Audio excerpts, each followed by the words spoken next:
It all started on the 29th June at 2 p.m. when we left our apartment from Atlanta for the domestic airport. We were a family of 3 with 7 luggages and 3 carry-on luggages and 1 diaper bag in hand. The check-in process was very smooth as usual except for the masks. The security check was as usual too, nothing new there. We took the train for A gate and the gate was A10. Awaited boarding for an hour and finally boarded the aircraft. The social distancing wasn't all that strict at the airport despite many stickers on the floor to maintain 6 feet distancing. However, the social distancing inside the aircraft was really good.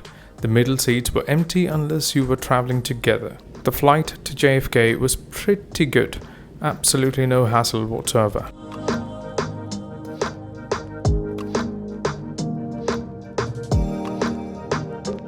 This is where we had the 16-hour layover. We landed at 8:30 p.m.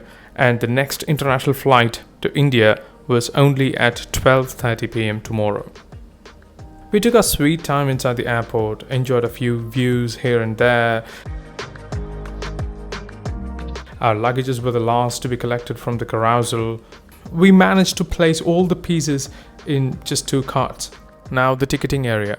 No flights until tomorrow morning, so emptiness everywhere. All the counters were totally empty. I walked the whole length of the building a couple of times to kill time. The next day, sunrise. The Delta counter was slowly getting crowded and we were asked to leave the place because it wasn't a wait area. It was actually for the handicapped and physically challenged.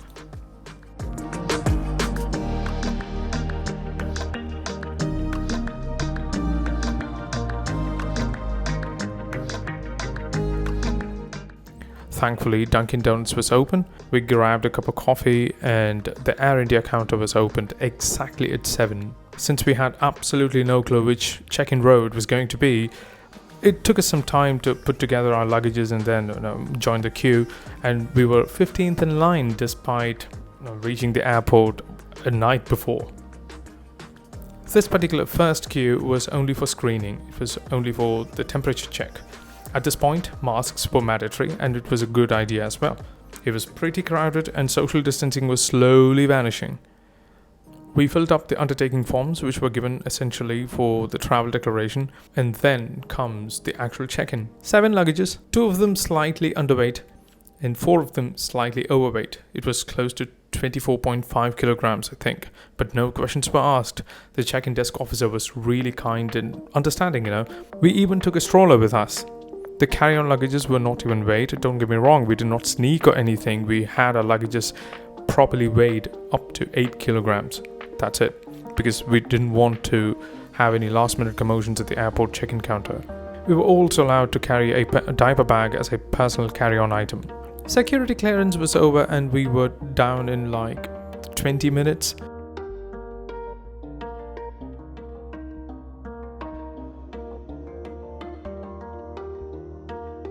We had about 3.5 hours before boarding, so we had a breakfast, we stretched out a bit, so the earlier you reach the airport, the better. And we were ready for boarding at gate B29 in Terminal 4. Right before boarding, we were given a set of masks and also head shields. The middle seat person also gets another coat, which is the PPE.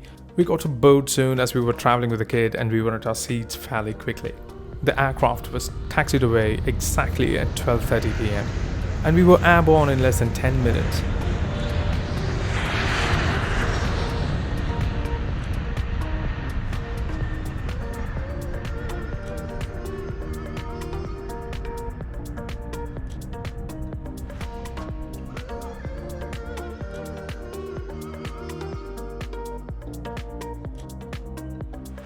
Food packets were placed in each seat. So the package contains 2 meals, 1 pack of chips, 1 pack of savories, 1 masala drink, small size, and 1 dessert. The food was limited, basically nothing. Veg puffs, muffins, tutti frutti bread, biscuits. and an apple. Apple was the only real thing, and it was pretty small too. The other meal box was with strawberry yogurt, cream bun, and biscuits. The food was cold and tasted definitely old. So bringing your own food might be a good idea if you have any dietary restrictions. So keep that in mind. I totally understand this could be a lack of external caterers during this pandemic. I have flown from JFK to Delhi via Air India, and the food was amazing back then. So this is a special situation we're all in, so can't complain.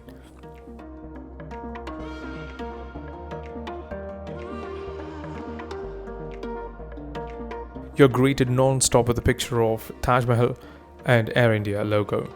For a brief amount of time they enabled entertainment, and I was quickly making some plans to watch this film first, the next film next, and the next film next, and all those plans just went out of the window really soon. And then again, the Taj Mahal screen is all we get to watch. Some people may not bother to have any entertainment, but when you travel with kids, this in-flight entertainment could prove handy in a long-haul flight. I would have appreciated at least a live map, even that is not there, so absolutely nothing. Remember to bring your own device with full charge, with all the entertainment you need. That's the best way to go, and keep yourself occupied.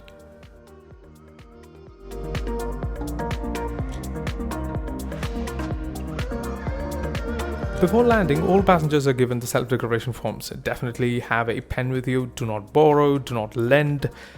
Fill the form up and keep it ready. The landing was pretty gentle, and it was 50 minutes before the scheduled time we landed.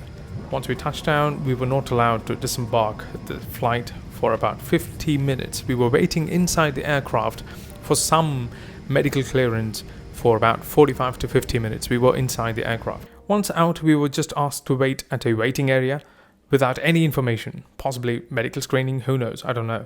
It takes a long time. Catching the connecting flight at 5 p.m. is now a concern.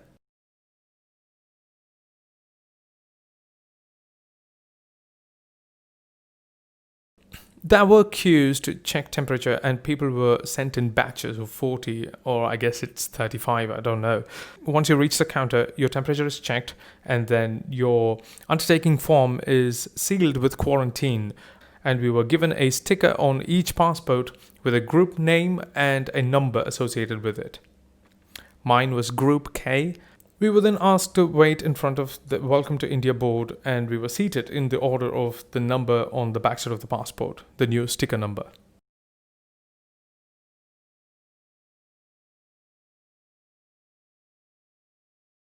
We were taken in batches to the immigration counters, and there was absolutely no worries there. It was like 5 to 10 minutes for all of us, and then we were out of that counter and we had to join another queue. This queue is the baggage claim queue.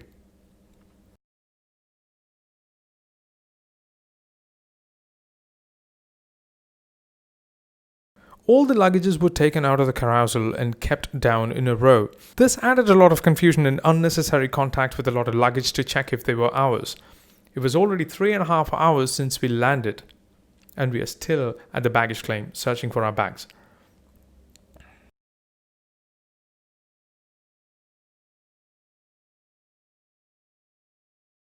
Our passports were collected before the customs check. The customs check was pretty quick, that's not a problem, but the wait to get to the customs line was a really long one. It was already 5.5 hours since we landed before we were called to the custom clearance. It was hell to wait at the hall. There wasn't any screening per se at the customs, at least to the best of my knowledge, and we were out of the customs after 6 hours from landing.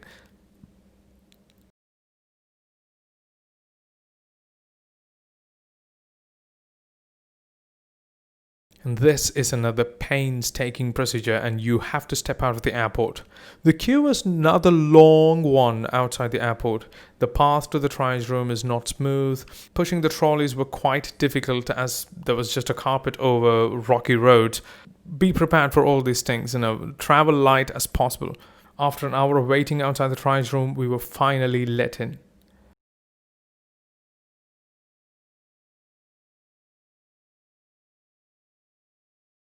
You were given undertaking forms to fill up. We were allowed to take home quarantine as we were with a kid less than 10 years of age. The officer has to sign the undertaking form and you'll have to take a picture of the form and send it to airportcovid@gmail.com. So once you send the email, you'll have to show that you have sent the email. So you can show the picture or from the sent items, and then you can just step outside the triage room. And it was 8 p.m. and we landed at 11:30 a.m. Of course, we missed our connecting flight to Madras and stayed at a hotel for 2 days and then took the flight to Madras with the rescheduled ticket at no extra cost.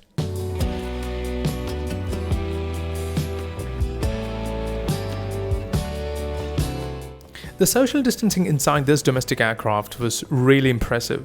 The middle seats were empty unless you were traveling as a family together like us. The flight was not air conditioned and it was steaming. We just fell asleep and we only woke up like 10 minutes before landing. So absolutely no problem. We just slept off. Just find ways to sleep off. That's it.